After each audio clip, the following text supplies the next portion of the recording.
Hello friends! If you're new here, don't forget to subscribe and hit the bell for future videos, but today is the long-awaited university room tour. I made a video already about moving in here and you'll be able to see my room before. Now, I'll leave the link up here and in the description box along with my other uni videos. If you're a student or want to be a student in the future, then videos will be really helpful for you. This is the room as you walk in. I'm going to start with each component of the room. So let's start over here. Here I am. It's very hot today. Behind my door just got some pegs and my jackets and my beloved robe, which I wear all the bloody time. And on here I've got my two bags. This is my main uni bag. I've got a few questions actually about what bag I bring to uni. And this bag's really great. It's just a, I really don't know how to pronounce it. I think it's Longchamp. It's a bit more expensive. I look like a mess, but come on, we're used to it by now. It's really worth it because it literally, I've had it for about 4 or 5 years and it stayed the exact same. And they've got my fake little Kanken. Got this in Thailand for £10. What a steal. I'm not actually used to having a big mirror like this at university. Normally it's just one. I'll show you Renee's quickly. It's just one skinny little one like this. So the reason why I wanted this room was because of the mirror. It's huge. It's huge for uni standards. Very happy with that. Obviously I've never had this any of the other years, so I bought this mirror in second year. This from like Dunelm, I think it was like 20 or 30 pounds. Definitely recommend getting a good mirror, but I'd get it at university. It's just like one less thing to carry. Nice and big, definitely lots of room. These are the things that I put on my hangers, so my jeans. Got skirts there, more skirts, trousers, more trousers. All the shabam, just gonna put that up there. And then down here is all my, oh, a bit dark, are all my jumpers. I always like to have scattered about the bottom of the wardrobe because they just don't fit nicely anyway. And down here we've got my shoes. I put the shoes that I wear the most here, obviously, so I can grab them easier. Oh, just another little disclaimer. My room is never this tidy, seriously. You might be looking at this like, oh, this is organised. Probably not, but it took me a long time, just letting you know. Don't want to be unrealistic or anything. And at the top I've just got some things to send stuff back, like I said, on Depop, my duvet, my jumpers, which I've put at the back here because obviously it's still summer, caps and towels all at the top, and that's my wardrobe. And now I really want to show you my favourite part of the room, which is the picture wall and the manifestation wall. I'm going to wait a little bit. I'm going to make you wait. So we'll go to the other chest of drawers first. I got it for £2 in Tesco's, so it's half price. It's like an Air Wicks thing, it's really nice. So I got that burning, it's vanilla. So, onto this. I got this jar that my sister's got me for sweets one year. I've just put all my scrunchies in. I think that's a good idea. And then I've got some books that I'm reading / have read. The Wrong Knickers was okay.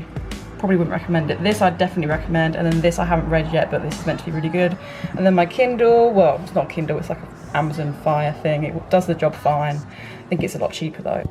A lot of unnecessary waffle there, but let's keep going. This is all the beauty stuff that I don't really use on an everyday basis. I just put it in here. I finally found out the perfect order. To the top, it's always got to be the knickers drawer and the stuff that you use the most. Gym's clothes is what I wear the most. In here is going out tops. And this never looks like this and never will for the rest of the year. Third down is like casual wear. And here is bottoms. So I've got all my trackies and my pajamas, and the trackies that I wear the most is on top.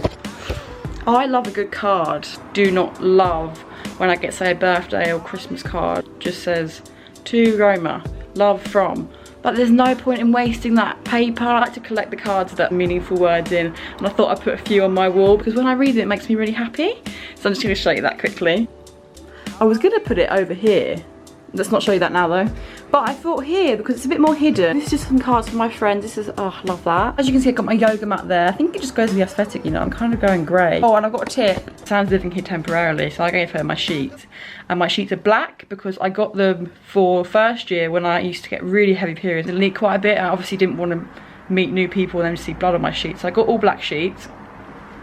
Don't really know why I told you that. And she got some white sheets later on. And she told me that as soon as she switched to her white sheets, she actually noticed a difference in her mood. So before I had dark, like duvets, I sort of this colour or the black at the back. Then decided that I should probably get another duvet set.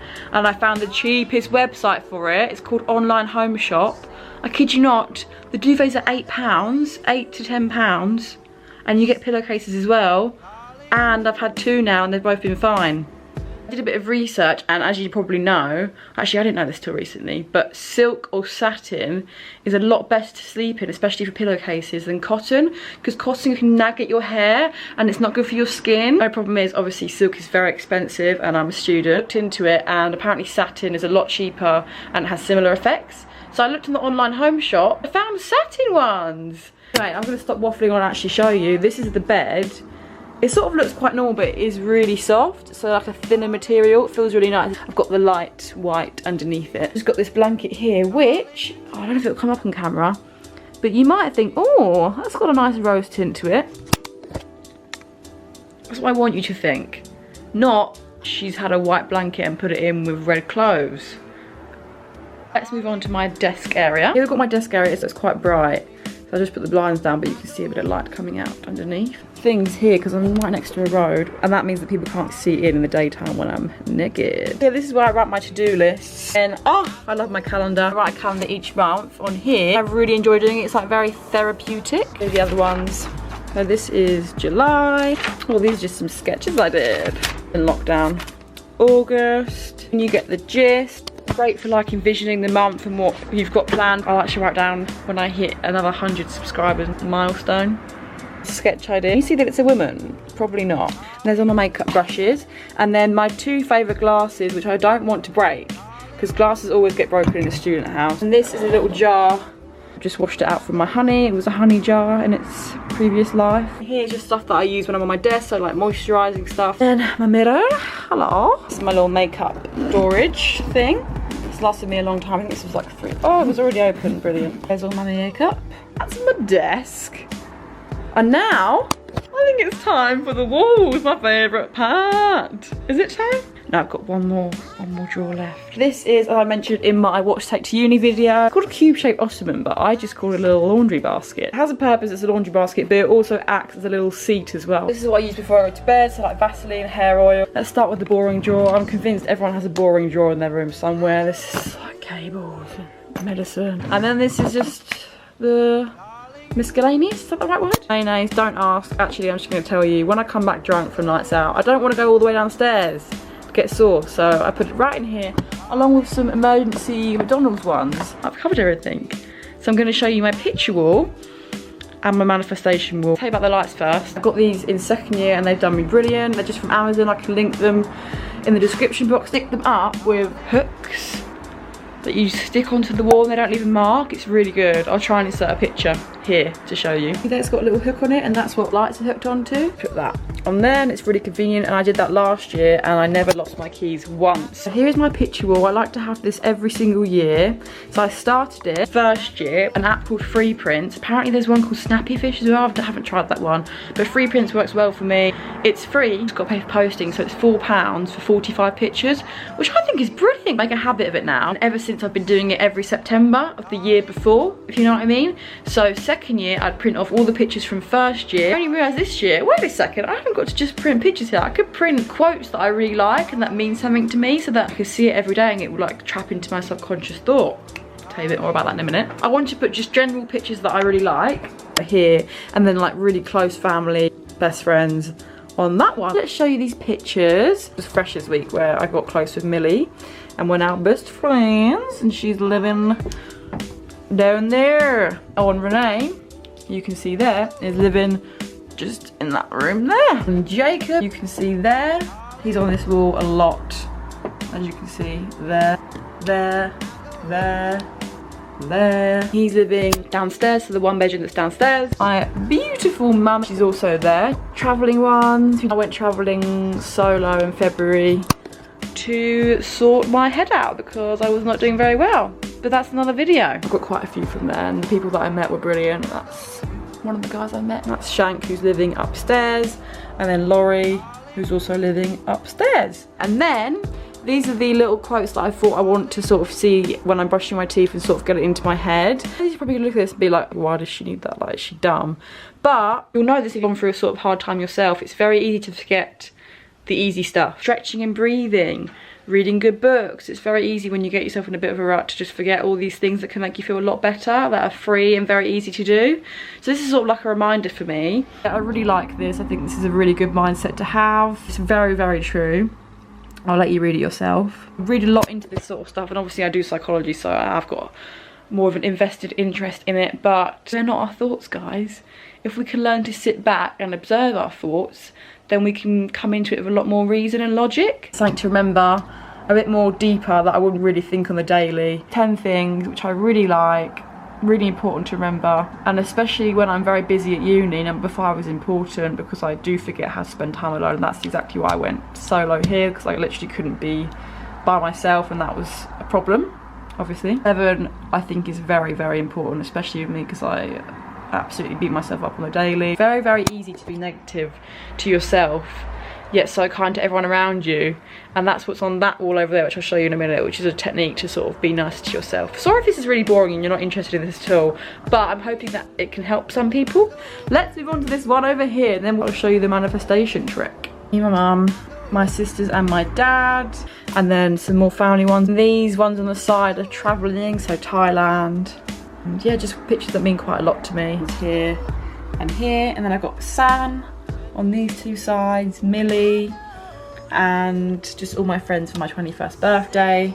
And then some quotes here that I really like, and this I've deliberately put them quite low down so that I can sort of read them when I'm in bed. So obviously my bed's just here, so hopefully I can read them. I love this one here. I love space, anything to do with space. I love the quote on it as well. It's really important for me to remember that. These 2 are just things that I really need to sort of get in my head. What I was talking about earlier, you can pause to read. I think this is really important too. Obviously I'm not going to read it out to you, I find that annoying. And then the manifestation wall, and I want to give a bit of background to this first. I did this last year. I read somewhere that if you put stuff on like where you're going to look at it daily, so like the mirror or opposite your bed, end up doing those things subconsciously because you're seeing it every day and taking it in. Honestly, I was just writing from the top of my head, like I wasn't really thinking much about it. All the things I put on them Post-it notes, and they, trust me, they were not things that I had any intention of doing. I did them all. It helped me so much, and I'm now going to do it every single year. I'm going to show you what. It's a bit personal, but I'm going to show you anyway. Start at the top. 10k for March. I'm on 3,000 now, and I'd love to hit 10k for March, so it'll be a whole year, and that's my goal. So I look at this like, just across here every morning, sort of get it in my head, like keep working hard. I really enjoy it, but obviously it is hard work. And then I'm very good at procrastinating, as the usual student normally is, but I know it actually makes me feel shit, so it's really weird that I keep doing it. But yeah, this is a reminder to do the things that I'm avoiding, because I will feel a lot better after. And then this is a reminder to go to the gym, and I changed this actually. It was 5 times a week, but I actually think that's a little bit unrealistic and a little bit harsh to myself, because otherwise I'm going to feel bad if I don't do 5 times. So I changed it there so you can't really see it. And then yoga 3 times a week. And I've got try to read before bed, or in place of mindless scrolling. This is really good, obviously, because you're meant to get off your phone half an hour before bed. Oh, that reminds me, watch The Social Dilemma on Netflix. I hate when I start mindlessly scrolling through all my things and I'm not even like there, consuming all this media without even taking any of it in. Start mindlessly scrolling, I'm gonna try and remember, no, why don't you actually learn something and read a book? This one as well, which I can vouch for, has actually worked. I've tried everything to stop eating shit food. This has actually worked. I don't know if that's just me, my mindset changing. Going to the shops to see the stuff now, and I avoid it because I know I'm going to feel guilty afterwards. Oh, it's a bit cringy, let's not judge me, okay?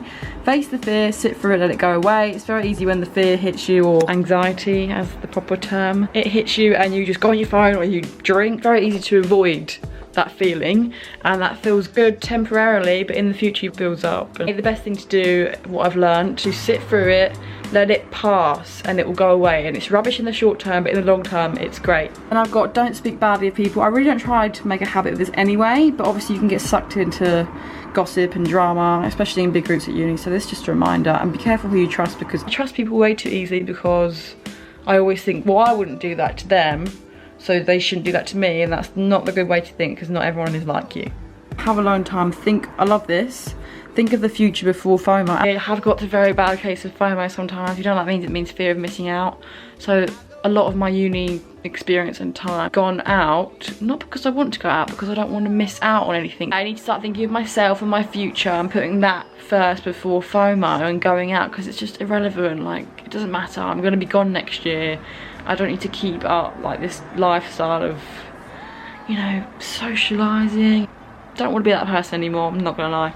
And then my last one, don't doubt yourself, because as I might have mentioned, I'm very good at that. So that was a bit deep, wasn't it? I'm glad I said that to the end, because a lot of people wouldn't have watched this far. If you did though, thank you so much for watching. As usual, any questions, queries, feedback, general comments, pop it in the comments and I'll get back to you. I love reading through them and replying.